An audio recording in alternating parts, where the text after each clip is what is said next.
لله نحمده ونستعينه ونستغفره ونعوذ بالله من شرور أنفسنا ومن سيئات أعمالنا من يهده الله فلا مضل له ومن يضلل فلا هادي له وأشهد أن لا إله إلا الله وحده لا شريك له وأشهد أن محمدا عبده ورسوله صلى الله عليه وعلى آله وأصحابه ومن تبعهم بإحسان إلى يوم الدين وسلم تسليما كثيرا أما بعد إخواني الكرام الفضلاء rahimani Allah wa iyyakum. Alhamdulillah, pada kesempatan malam yang berbahagia ini kita kembali mendapatkan kemudahan dan kesempatan dari Allah Jalla wa Ala untuk hadir kembali di majlis yang mulia ini, di tempat yang mulia, dan kita berharap semoga Allah Jalla wa Ala menjadikan kita juga orang-orang yang mulia di dunia dan di akhirat. Salat dan salam tak lupa juga kita sampaikan kepada teladan kita dan pemimpin kita, Nabi kita Muhammad sallallahu alaihi wasallam, keluarganya, para sahabatnya, dan siapapun yang mengikuti jalan beliau sampai akhir zaman. Kita masih bersama faedah petunjuk ayat Al-Quran, masih bersama surat Al-Baqarah, memasuki ayat yang ke-215. Namun sebelumnya kita bacakan dulu ayatnya. Allah berfirman, A'udzubillahi minasyaitonirrajim. Yas'alunaka madza yunfiqun قل ما أنفقتم من خير فللوالدين والأقربين واليتامى والمساكين وابن السبيل وما تفعلوا من خير فإن الله به عليم. Allah berfirman yang artinya, mereka manusia bertanya kepadamu wahai Muhammad SAW tentang apa yang mereka infakkan. Maka katakan sebagai jawaban kepada mereka, apa yang kalian infakkan berupa kebaikan, maka itu bagi kedua orang tua, kerabat, anak yatim, orang miskin, dan orang yang dalam perjalanan yang terputus bekalnya.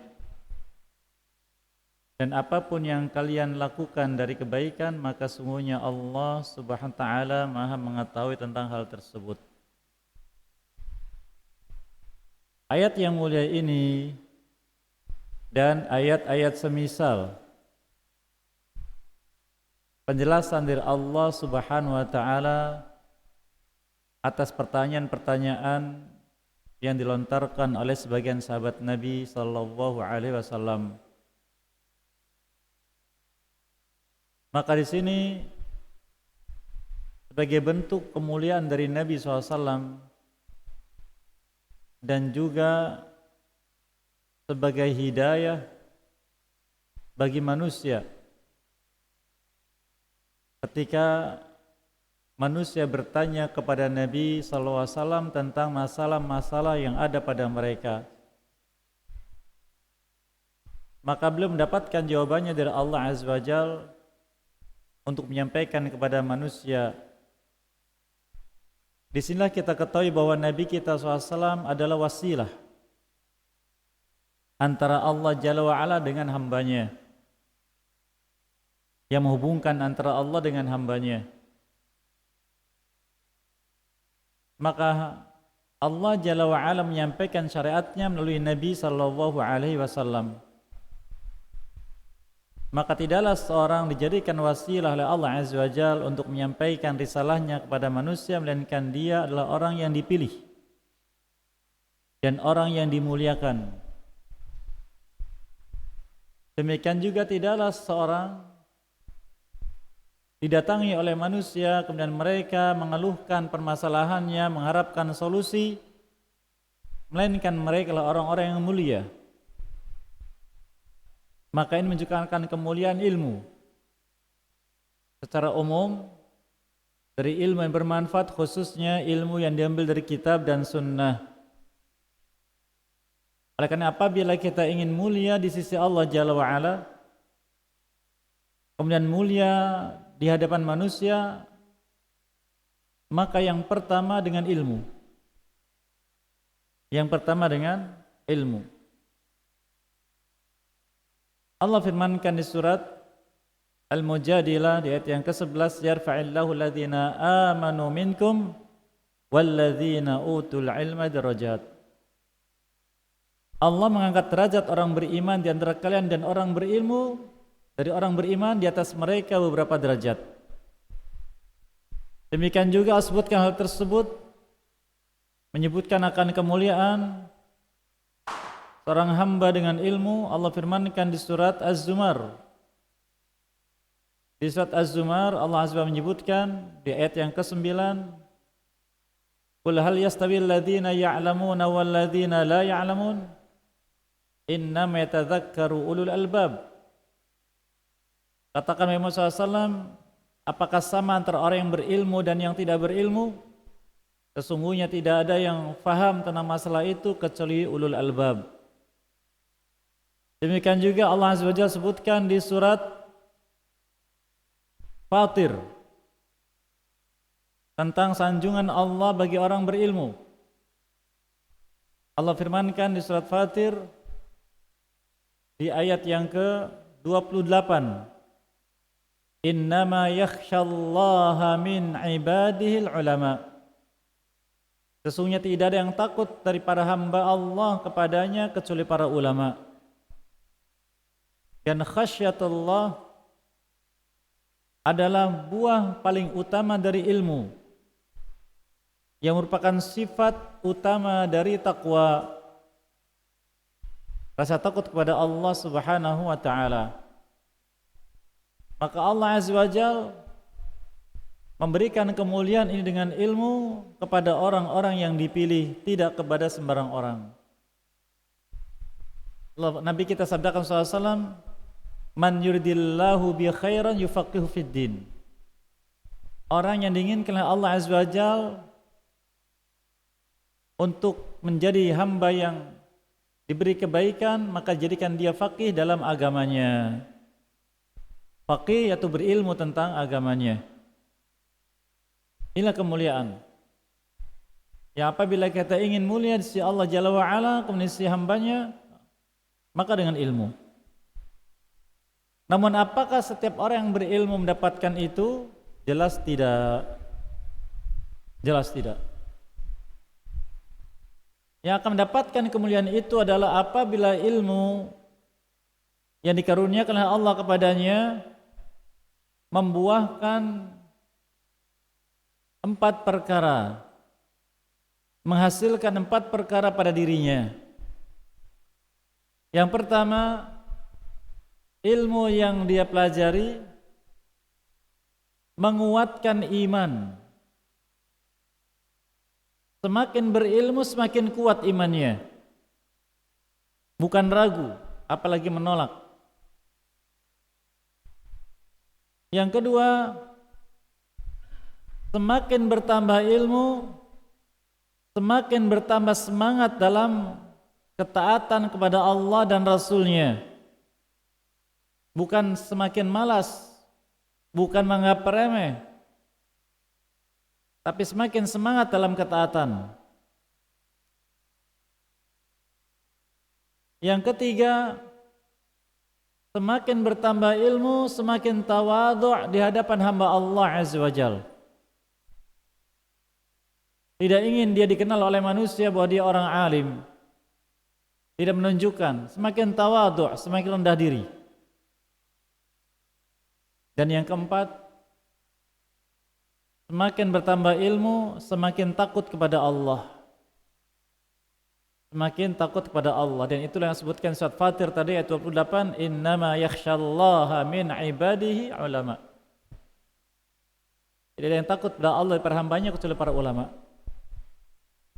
Sehingga takutnya dia bukan hanya ketika meninggalkan larangan, tapi justru takutnya itu ketika beramal.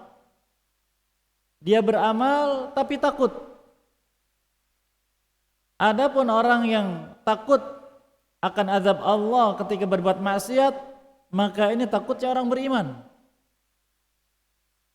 Adapun takutnya orang berilmu yang kenal Allah Azza wa Jalla, dia takut kepada Allah saat dia beramal. Khawatir tidak diterima, khawatir justru Allah murka. Allah firmankan itu contohnya di surat Al-Mu'minun. Di surat Al-Mu'minun di ayat yang ke-60 Allah Azza wa Jalla menyebutkan, walladzina yu'tuna ma ataw wa qulubuhum wajilah annahum ila rabbihim raji'un. Orang-orang yang diberi karunia oleh Allah Azza wa Jalla, mereka berbagi lagi dengan karunia itu kepada selainnya. Dan ketika mereka berbagi karunia ini, mereka selalu dalam keadaan takut kepada Allah, karena mereka yakin akan kembali kepada Allah. Sehingga para ulama menjelaskan sifat orang berilmu dari orang beriman dalam kehidupan dunia ini antara takut dan sedih. Hidupnya selalu takut dan sedih. Takut tidak bisa mempertanggungjawabkan amalnya. Sedih banyaknya amal-amal salah yang dia luput, tidak bisa mengerjakannya. Itu yang menghantui dia. Maka ketika demikian hidupnya, ketika dia berjumpa dengan Allah Azza wa Jalla, Allah memberikan kabar gembira kepadanya agar tidak lagi takut dan tidak lagi sedih. Allah firmankan di surat Fussilat ayat yang ke-30, innal ladzina qalu rabbuna Allah thumma istaqamu tatanazzalu alaihimul malaikah alla takhafu wa la tahzanu wabshiru bil jannati allati kuntum tu'adun. Sesungguhnya orang yang ketika hidupnya mereka beriman, mengatakan Rabbuna Allah, kemudian taat kepadanya, lalu istiqomah di atasnya, maka ketika akhir kehidupan dunianya atau sakaratul maut, Allah turunkan para malaikat rahmat mengatakan, jangan takut sekarang dan jangan sedih. Yang biasa kalian demikian dalam kehidupan dunia, jangan takut dan jangan sedih. Tapi sekarang saatmu bergembira dengan surga yang dijanjikan kepadamu. Nah, ini keadaannya. Maka kalau kita ingin mulia, pertama dengan ilmu. Dan kita tidak mungkin bisa lepas dari ilmu. Karena setiap kegiatan hidup kita akan dipertanggungjawabkan oleh Allah Azza wa Jalla. Dan Allah menuntut agar amal yang kita kerjakan harus dengan ilmu. Wala taqfu ma laysa laka bi ilmun, kata Allah. Dan kau ikuti apa yang kau tidak punya ilmunya. Surat Al-Isra ayat yang ke-36. Jangan kau ikuti apa yang kau tidak punya ilmunya.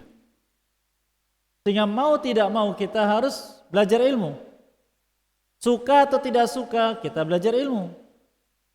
Malas atau semangat kita tetap belajar ilmu, harus belajar ilmu.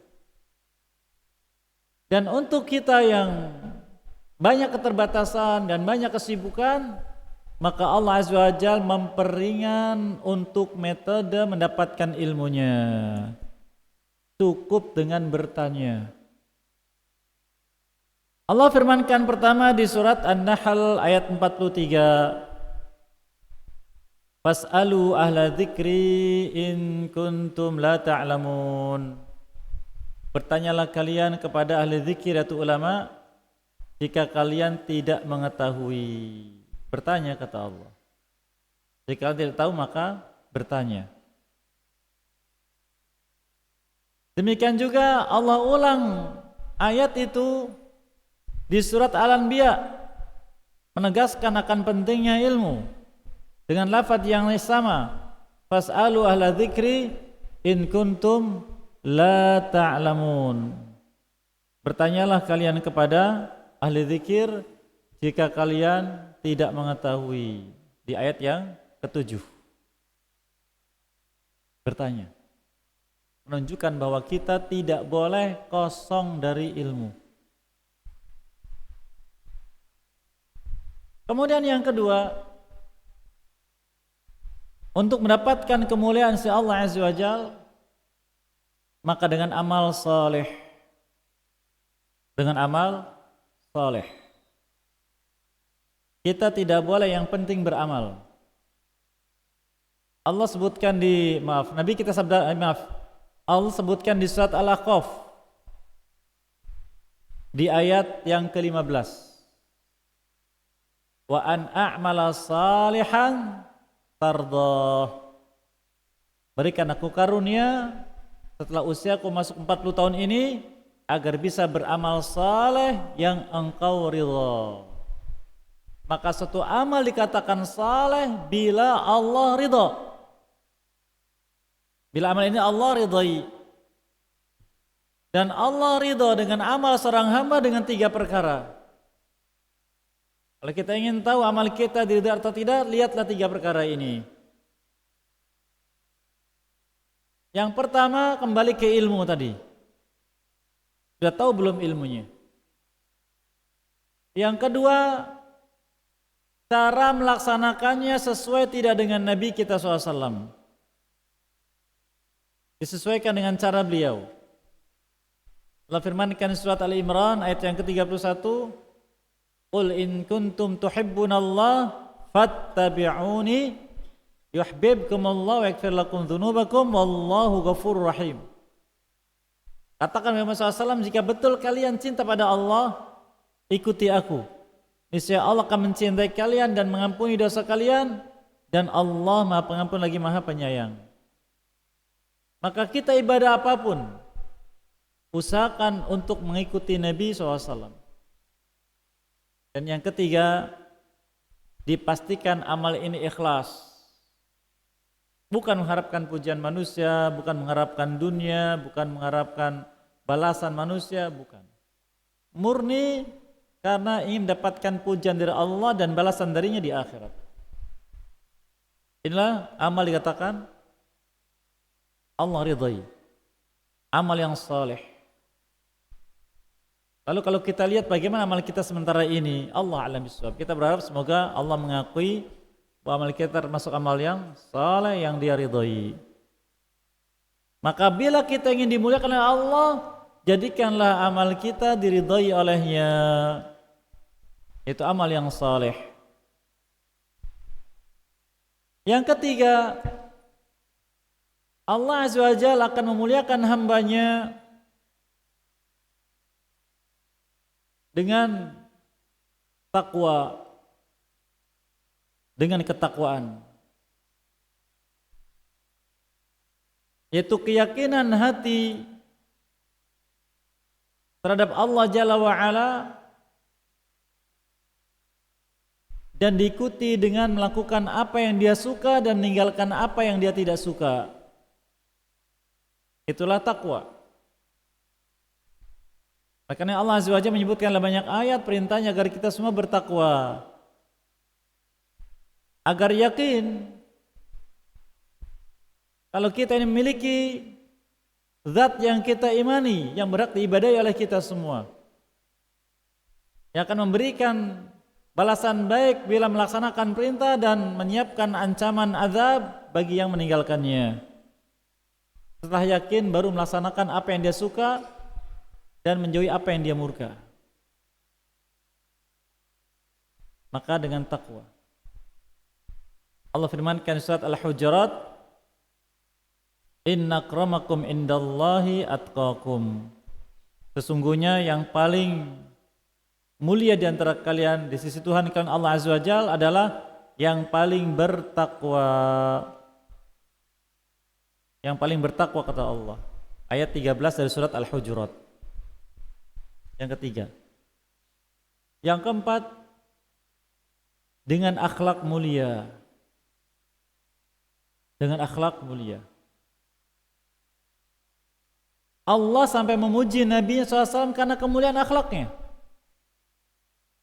Allah firmankan di surat An-Najm, wa innaka la'ala khuluqin 'azim. Sehingga engkau berada di atas akhlak yang mulia. Maka Allah muliakan orang yang berakhlak mulia. Ini di antara cara yang harus kita lakukan agar mendapatkan kemuliaan di sisi Allah Jalla wa'ala. Baik, kita kembali ayat yang mulia ini. Yas'alunaka madza yunfikun.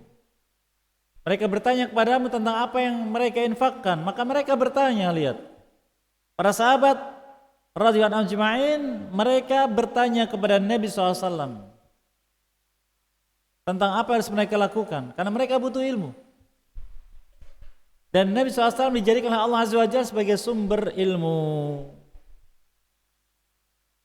Maka apabila seorang hamba sudah mendapatkan ilmu, maka wajib dia yakin akan ilmu tersebut, lalu melaksanakannya.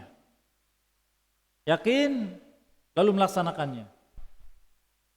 Oleh karenanya, adab yang diajarkan oleh ulama kita dari ayat-ayat semacam ini, apabila kita bertanya kepada orang alim, adalah lil istifadah, untuk mendapatkan faedah.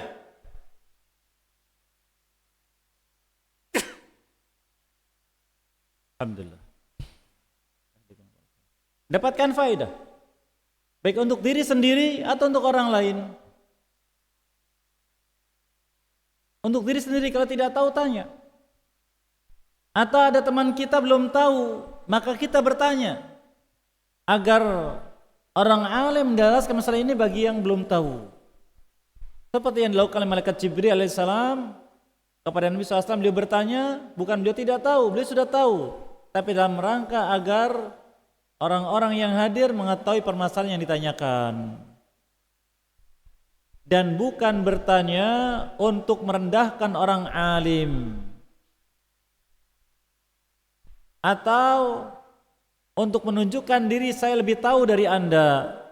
Ujub, tidak boleh. Atau untuk menunjukkan pada manusia saya lebih tahu dari dia. Tidak boleh. Dan sifat ilmu menjadikan orang yang sibuk dengannya di langkah awalnya menjadi sombong. Maka waspada. Merasa sudah banyak tahu, ingin merendahkan orang lain dan menolak nasihat dari siapapun. Ulama kita mengatakan al-ilmu thalathatu ashbar. Man dakhala fi shibri awal takabbar, wa man dakhala fi shibri tsani tawadhu', wa man dakhala fi shibri tsalits alima annahu la ya'lamu syai'a. Ilmu ada 3 jengkal. Barang siapa masuk jengkal pertama, maka dia akan sombong.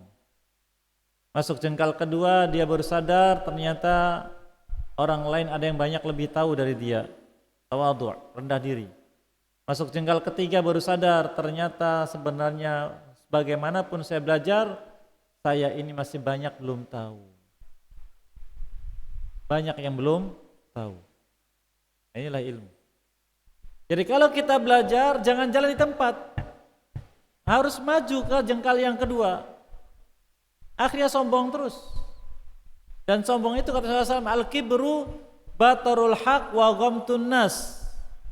Sombong itu menolak kebenaran dan merendahkan orang lain. Ini sering kita jumpai. Anak baru kemarin sore sudah berani nasihatin orang tua. Nah, sombong. Belajar paling baru 1-2 kitab sudah berani mendebat orang yang sudah banyak makan asam garam dalam dunia ilmu. Sombong. Ibnu Mas'ud radhiyallahu anhu mengatakan, la yatlubul ilma al-mustahyi walal mustakbir. Tidak akan bisa belajar ilmu, akan terhalangi. Siapa? Baik itu orang yang malu atau orang yang sombong. Mau datang ke sini, malu nanti banyak yang kenal. Masa saya duduk lagi di majelis ilmu, kumpul sama orang-orang yang di bawah saya, malu pergi. Tidak belajar ilmu. Atau yang kedua sombong. Masa sih saya hadir majelisnya fulan? Fulan itu kan dulu murid saya waktu belajar bahasa Arabnya dulu. Masa saya belajar sama dia? Sombong, merendahkan. Ustaz kenal tidak dengan Ustaz fulan? Oh iya kenal, dia murid saya dulu. Akhirnya tidak mau duduk. Tidak boleh begitu. Ulama kita dalam masalah ilmu, siapapun yang menyampaikan duduk. Kalau ada kesempatan, duduk. Contohnya Al-Imam Atha bin Rabbah, Atha bin Abi Rabbah radhiyallahu rahimahullah taala, imam ahli Makkah, termasuk imamnya para tabi'in. Ketika di suatu musim haji, manusia para pencari ilmu hadis berkerumun mengerumuni seorang pemuda. Dan dalam riwayat ini tidak disebutkan siapa orangnya. Mereka bertanya riwayat pada pemuda ini dan dia menjawab semua pertanyaan itu. Termasuk Imam Atha ikut berkerumun mengerumuni pemuda tersebut, tapi tidak bertanya.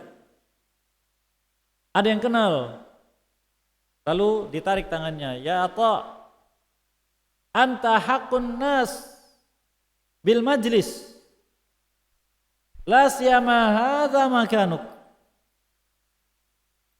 Atha, engkau lebih pantas dengan majlis ini, apalagi ini tempatmu. Apa kata beliau? Lihat tawaduknya ulama kita. Uhibbu an asma'a min ghairihi walau anni qad sami'tu maqalatahu qabla an yulad.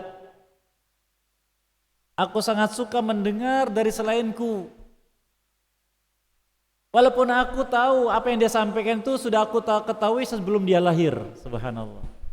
Tapi tetap mau dengar. Itulah ilmu. Mendorong kita untuk selalu mendapatkan faedah dan faedah.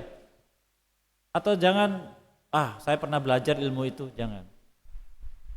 Walaupun pernah belajar. Karena semakin diajarkan semakin kuat ilmu dan semakin bertambah wawasan dan menguatkan iman. Kita ini walaupun sudah tinggi ilmu kita, butuh pada majelis ilmu seperti ini.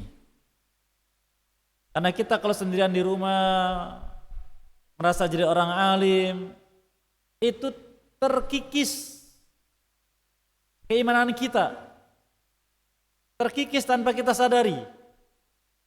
Seperti bukit pasir yang terkikis oleh tiupan angin sedikit demi sedikit tanpa disadari. Tapi ketika duduk, maka akan mendapat motivasi, menambah ide, menambah semangat. Yang kita sebutkan tadi 4 perkara. Duduknya kita di majelis ilmu untuk 4 perkara tadi. Apa itu? 1, ingat gak? Menambah iman, penting sekali. Yang kedua, menambah semangat dalam beramal saleh. Yang ketiga, menjadikan kita tawadhu', rendah diri. Yang keempat, menambah rasa takut kita kepada Allah Azza wa Jalla. Ini penting. Yang tidak akan kita dapatkan ketika seorang diri, tapi kita dapatkan ketika di majelis. Oleh karena ulama kita dahulu, walaupun mereka sudah ahli dalam satu bidang ilmu, tetap mengunjungi gurunya. Karena ketika mengunjungi guru itu semangat ilmunya tambah. Yang 4 perkara bertambah. Diambil dari kisah sahabat yang bernama Hanzalah radhiyallahu anhu. Dia mengatakan Hanzalah telah menjadi orang munafik, sehingga datang kepada Nabi SAW minta petunjuk. Karena memang begitu kalau kita hidup, maka butuh. Baik. Maka para sahabat bertanya kepada Nabi SAW, yas'alunaka madza yunfikun, bertanya pada beliau apa yang mereka butuhkan dari permasalahan-permasalahan dalam hidup. Semuanya, bukan hanya masalah ibadah, bukan, dalam kehidupan secara umum. Yang pertama. Yang kedua, apa yang disebutkan dalam ayat semacam ini, dan di surah Al-Baqarah ada beberapa. Di ayat ini katakan yas'alunaka madza yunfikun, tentang infak. Apa yang dimaksud dengan infak, apa yang harus diinfakkan, ini penting. Karena infak menjadi bagian dari iman, bahkan dia bagian dari takwa, dan memiliki fungsi yang besar. Nanti kita sebutkan insyaallah. Yang kedua, sudah kita lewati juga, yas'alunaka 'anil ahillah, tentang hilal. Maka masalah ini penting, karena sampai para sahabat radhiyallahu ajma'in bertanya kepada Nabi SAW, kita pun sama butuh.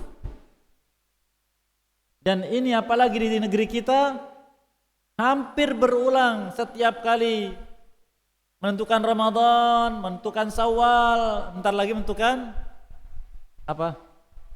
Dzulhijjah. Selalu berulang. Dan terjadi perbedaan Id, perbedaan Ramadan. Coba kembali ke ayat tadi, yas'alunaka 'anil ahillah, tentang hilal. Maka Allah menjelaskan, qul ya mawaqitu linnas wal hajj, katakan itulah waktu-waktu manusia dan haji. Apa kata Rasulullah SAW? Inna ummatun ummiyah la naktub wa la nahsib, asyahru hakadha wa in gumma alaikum fakmilu iddata sya'ban 30. Oh, kama qala sallallahu. Kita ini umat ummi, tidak mencatat, tidak menghitung. Jelas enggak? La naktub wa la nahsib, tidak berhisab, tidak. Apa yang terjadi di alam. Satu bulan itu kata beliau 29, hakadha, asyahru hakadha. Jika mendung tidak terlihat hilal, genapkan 30, selesai. Kita dibawa mudah, dibawa ringan oleh Nabi SAW, jangan mempersulit diri. Kata beliau, ad-dinu yusrun wa man syadzahu ghalabahu, wa kama Rasulullah SAW. Agama ini mudah, yang mempersulit diri dia akan dikalahkan. Ini contoh. Di ayat yang lain Masjid Al-Baqarah, yas'alunaka 'anil mahid. Mereka bertanya kepadamu tentang haid. Ini 3 ayat mirip, yas'alunaka. Memberikan faedah bahwa permasalahan yang disebutkan di ayat ini permasalahan penting untuk kita. Jangan disepelekan. Ada petunjuk di sana. Di ayat yang mulia ini katakan, madza yunfikun, apa yang kalian infakkan. Kalimat infak atau kata infak maknanya adalah membelanjakan harta secara umum. Apakah untuk kebaikan atau keburukan? Infak umum. Namun kemudian pemakaian kata infak lebih dominan untuk pembelanjaan yang baik, yang maksiat tidak dimasukkan. Para Nabi kita SAW bersebutkan dalam hadis tentang pertanyaan di akhirat, wa an malihi min aina iktasabah wa fima anfaqah. Dan tentang hartanya akan ditanya dari mana didapat, kemudian wa fima anfaqah, kemana dibelanjakan infak. Di asal kata infak adalah pembelanjaan harta secara umum. Kemudian pemakaian lebih khusus untuk pembelanjaan harta di jalan yang baik. Lalu miliki nama lain. Infak di jalan yang baik memiliki nama khusus, yaitu sedekah. Pembelanjaan di jalan yang baik nama khususnya sedekah, mencakup yang wajib dan mencakup yang baik secara umum. Dan ini Allah gunakan di surat At-Taubah. Di surat At-Taubah tentang sedekah ini.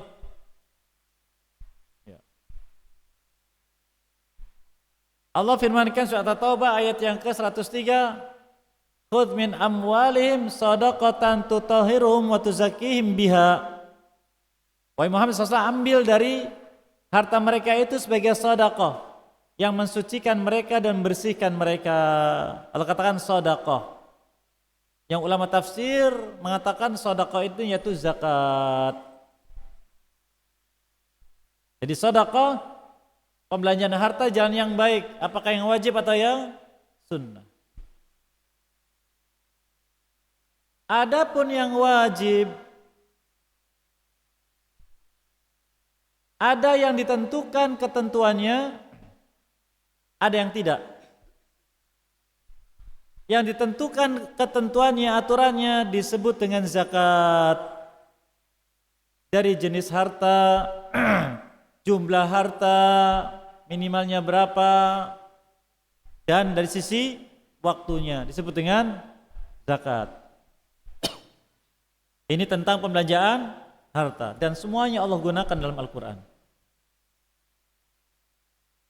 Kita lanjutkan. Yas'alunaka madza yunfikun. Mereka bertanya, apa yang diinfakkan? Apa saja yang diinfakkan itu? Dan siapa yang berhak menerima infak? Ini penting. Yang diinfakkan adalah segala sesuatu yang bisa digunakan manfaatnya oleh manusia. Segala sesuatu yang bisa dimanfaatkan oleh manusia nilainya infak. Nilainya infak. Memberi minum, infak. Memberi belanja, infak. Dan lafaz lain bisa menyebutkan dengan sedekah. Kadang dengan sedekah, karena memiliki makna yang mirip tadi. Ini apa yang diinfakkan?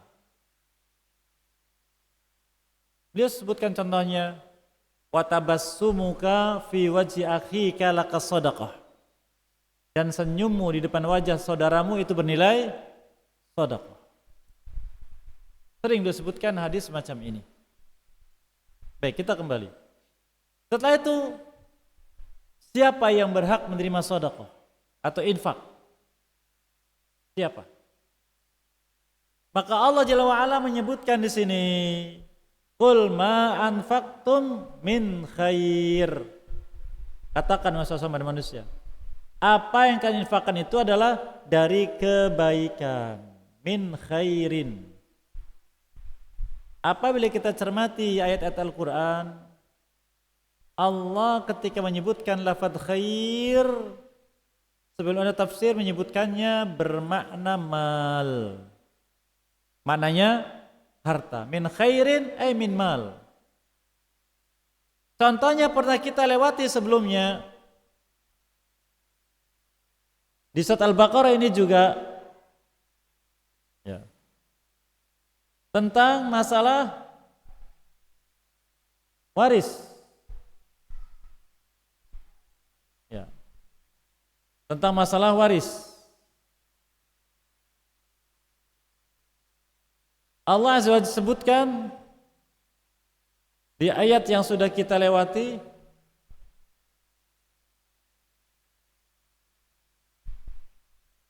di surat Al-Baqarah, di ayat yang bentar saya dilupakan ayatnya.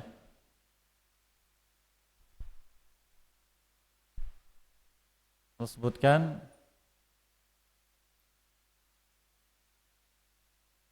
ya, surat Al-Baqarah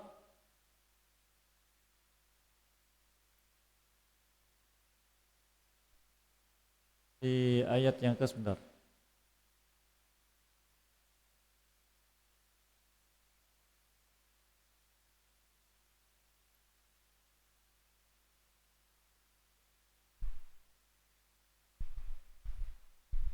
Ala kulli hal sebutkan ketika memberikan masalah waris menyebutkan lafaz khair untuk harta. Bentar kita pastikan ayatnya.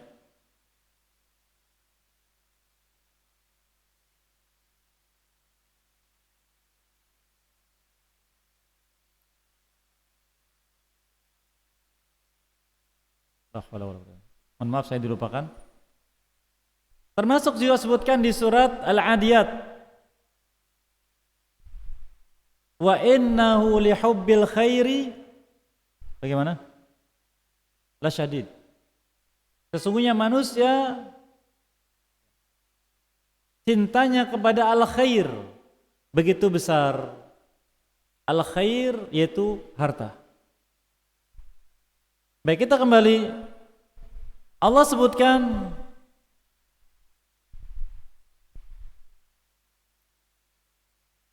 tentang masalah ini.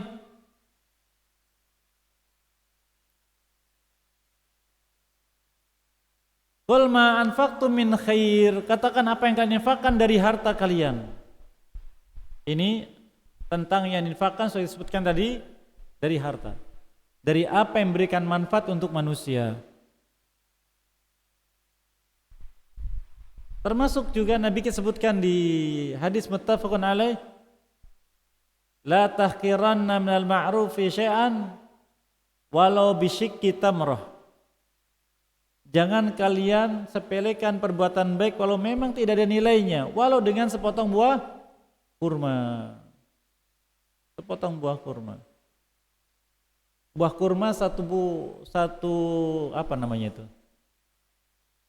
Satu bijinya berapa?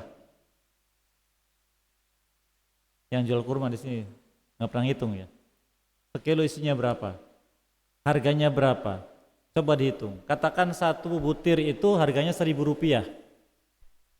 Kalau setengah butir berarti berapa? Rp500.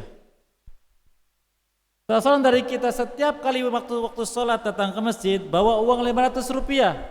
Bikin kotak infak khusus. Setiap datang 500. Berarti sehari berapa?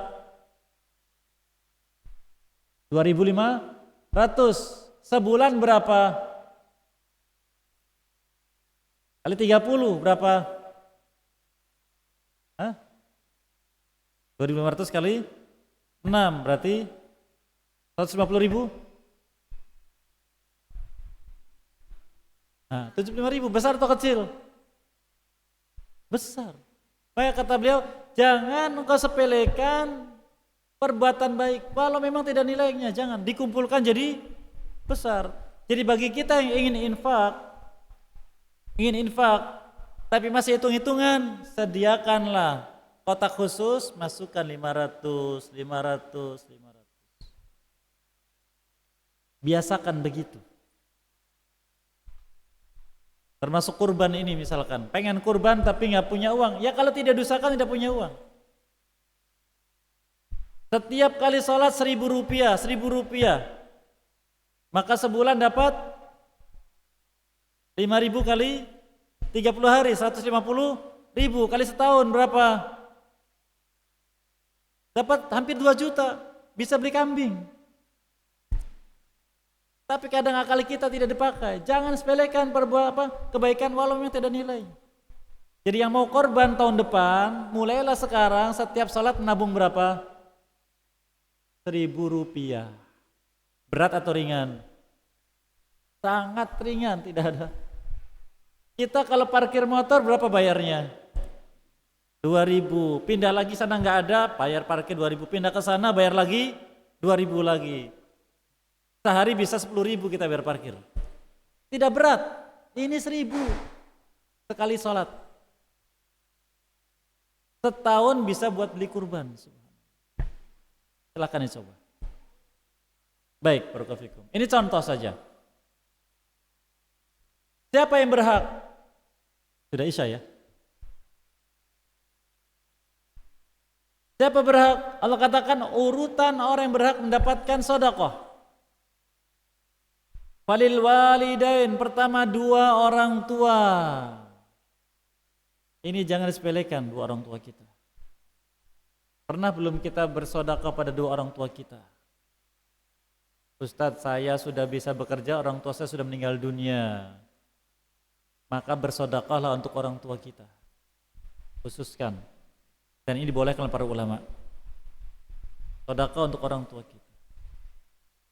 Dan yang terbagus sedekah untuk mereka adalah sedekatun jariyah. Dan disebutkan juga afdhalus sedekah suqyal ma. sedekah paling afdal adalah memberi minum air, bikinkan sumur, bantuan atas nama orang tua kita. Berhak mereka, baik masih hidup atau sudah wafat. Sehingga kalau kita mendapatkan hasil, apalagi orang tua masih hidup, khususkan orang tua. Karena Allah wasiat itu. Anishkurli wali walidaik. Bersyukurlah padaku dan kepada orang tuamu. Wasiat Allah Azza wa Jalla. Ini kita singkat, tidak kita paparkan satu persatu karena ini juga sudah disebutkan di surat Al-Baqarah juga di ayat 177, silahkan lihat kembali. Yang kedua al-aqrabin, kerabat. Lihat kerabat kita yang butuh bantuan. Khususnya paman bibi kita, lalu kakak adik kita, barangkali ada yang yatim, ada yang janda, kita punya kelebihan, santuni mereka sebelum orang lain menyantuni. Aqrabin, mereka haqqun nas bina pada kita sekalian. Karena sedekah kepada kerabat, kata Nabi SAW, sedekatun wasilah, dua pahala, sedekah dan silaturahim. Yang ketiga wal yatama, anak yatim, yaitu anak yang meninggal dunia bapaknya dan dia belum mencapai usia balik. Kalau sudah balik, hilang yatimnya, berubah jadi miskin. Hilang predikat yatim, berubah jadi miskin, kalau dia memang miskin. Yang berikutnya wal masakin, orang yang miskin, orang yang punya penghasilan tidak mencukupi kebutuhannya. Nah, zaman sekarang sebenarnya banyak orang miskin, tapi tidak kelihatan. Kenapa tidak kelihatan? Lebih mementingkan gaya hidup. Coba aja dihitung. Hitung coba. Kebutuhan sehari berapa? Yang punya pengalaman ini. Sehari itu kebutuhannya berapa? Untuk makan, yang wajib saja untuk makan. Dan biaya sekolah. Katakan sehari 100.000, iya. Berarti sebulannya berapa? 3 juta. Bulan gaji berapa antum? 2,5 juta Ustadz, kurang 500.000. Anda berapa? Saya UMK Ustadz. Kurang tidak berarti? Kurang. Banyak miskin. Tapi dipaksakan. Baik, lanjutnya wabni sabil, dan orang yang dalam perjalanan dan kehabisan bekal. Disebut dengan Ibnu Sabil karena dia tidak punya tempat tinggal, tidak punya kerabat, ya sudah di mana malam tiba tidak ada yang bisa tempat menginap, dia tidur di pinggir jalan dan sebagainya. Allah menguatkan, wa ma taf'alu min khairin fa innallaha bi'alim, dan apapun yang kalian lakukan dari kebaikan, infak tadi khususnya, Allah Maha tahu. Dan Nabi kita SAW, mana qasad shadaqatun min mal, sedekah tidak akan pernah mengurangi harta, bahkan akan bertambah. Dan Allah menyebutkan juga sudah kita lewati di Al-Baqarah ini, ya. Wa may yuqridillahu qardan hasana yudha'ifu lahu. Barang siapa memberikan pinjaman pada Allah dengan pinjaman yang baik, Allah ganti dengan yang lebih baik. Allah menyebut sedekah dengan qard, yaitu pinjaman, karena kata sebagian ulama, orang yang sedekah itu seakan-akan dia sedang memberi pinjaman kepada Allah, dan Allah akan menggantinya dan tambahannya sehingga lebih baik. Demikian apa yang baik semua diberkahi dan mudahkan mengamalkannya, dan apa yang keliru semua dimaafkan dan diampuni. Dosa kita sekalian barangkali yang disampaikan dipersilakan nanti setelah adzan Isya. Wallahu a'lam.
Baik, barakallahu fikum wa jazakumullahu khairan. Dipersilakan barangkali ada yang ingin menyampaikan sesuatu.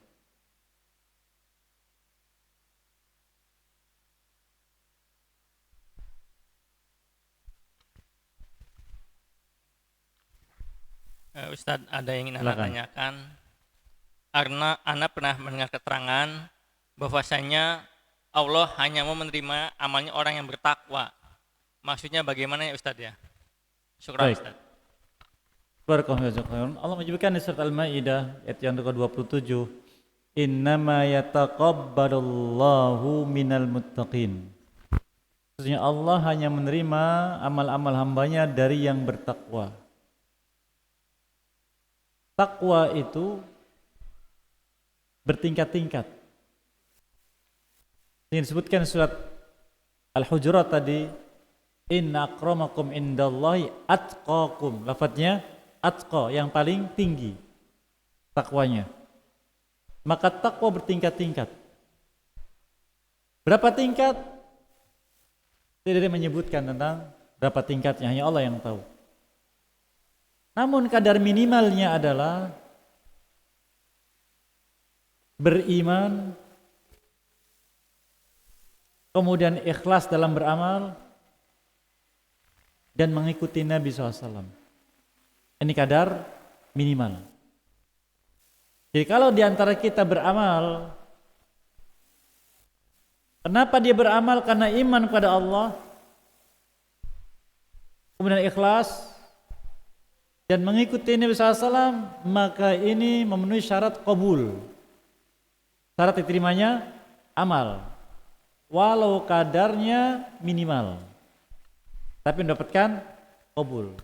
Yang kita dapatkan dalam penjelasan akidah, contohnya disebutkan di akhir surat Al-Kahfi, "Faman kana yarju liqa'a rabbih falyamal amalan shalihan." Lalu wala yusyrik bi'ibadati rabbi ahada. Itulah takwa kadar minimal.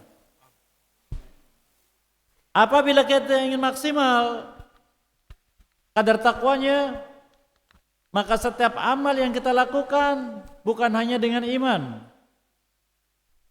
bukan hanya dengan ikhlas, bukan hanya dengan mengikuti Nabi SAW, tapi dengan ilmu dan dengan ihsan. Apa itu ihsan? Merasa selalu diawasi oleh Allah Azza wa Jalla. Lalu yang keenam, tidak ada kebaikan sedikit pun melainkan dikerjakan. Sehingga tidak ada lagi amal saleh yang harus dikerjakan karena sudah dikerjakan semuanya. Sampai dikatakan sebagian salaf ketika mensifati tentang sifat ibadahnya, Imam Muhammad bin Salamah radhiyallahu ta'ala, seorang imam hadis, dan beliau dikenal dengan khusyuk dalam salat dan amal yang banyak. Jika dikatakan kepada Muhammad rahimahullah ta'ala, besok terjadi hari kiamat, maka beliau tidak akan menambah amal. Paham tidak maksudnya? Jika dikatakan besok terjadi kiamat, maka beliau tidak akan menambah amal. Mengapa? Amal apa lagi? Semua amal sudah dikerjakan, tidak butuh tambahan lagi. Beda dengan kita. Kalau besok kiamat, resah kita. Iya, wah harus beramal ini, amal itu, karena belum biasa.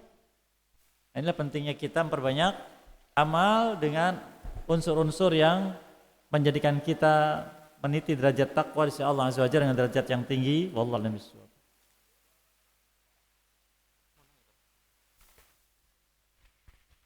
Cukup. Demikian. Fadhal.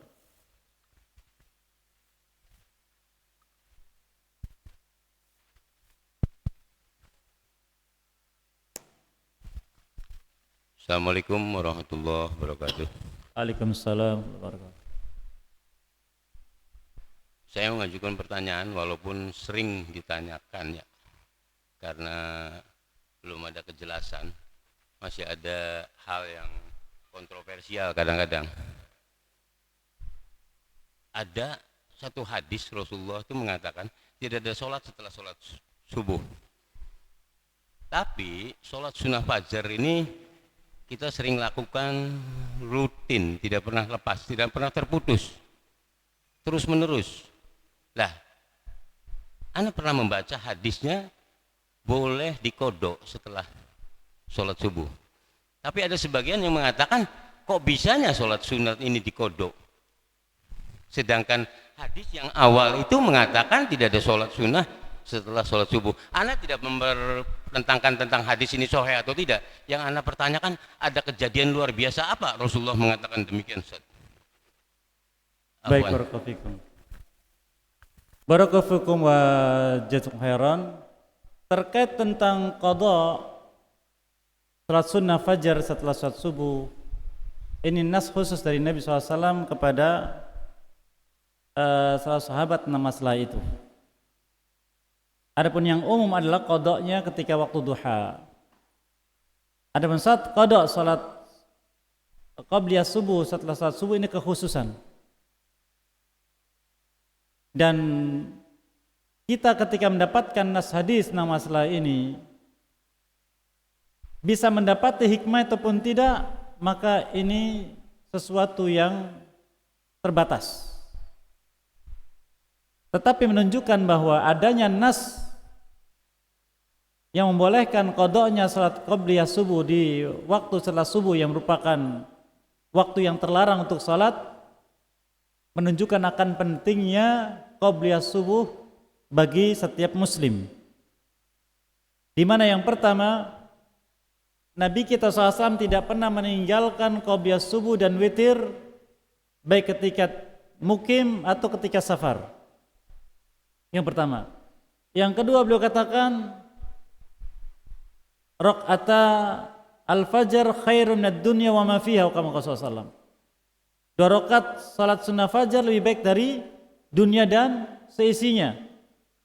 Memberikan faedah Allah miswab agar seorang muslim memiliki perhatian akan salat ini, dan kalaupun luput jangan ditinggalkan, tetap dihadirkan, karena nilainya bagi dia lebih baik dari dunia dan seisinya. Di antara hikmahnya juga Allah miswab adalah agar kecenderungan jiwa seorang muslim itu jangan kepada dunia murni, tapi juga kepada nilai yang lebih baik dari itu. Dan ini ada pada salat sunnah fajar. Yang ketiga, agar seorang muslim bersemangat bangun di awal siang, walaupun mungkin dia tidak bisa bangun di akhir malam, karena awal siang itu adalah terbitnya fajar. Sehingga salat subuh disebut dengan salatul ghadat, salat di siang hari atau salat waktu siang. Nah, masih banyak lagi tentu hikmah, dan tiap orang tentu akan berikan hikmah yang beraneka ragam. Ini benar sementara yang hadir, wallahu a'lam bishawab. Insya Allah barangkali ada tambahan, nanti kita akan sampaikan lagi terkait dengan hikmah dari adanya qada salat sunnah fajar setelah salat subuh. Apa yang baik semua berkah dan mudahkan mengamalkannya, dan apa yang keliru semua dimaafkan dan diampuni. Dosa kita sekalian. Wallahu a'lam bishawab. Muhammadin wa ala alihi wa sahbihi ajma'in wa qul da'wana alhamdulillahi alamin. Assalamualaikum warahmatullahi wabarakatuh.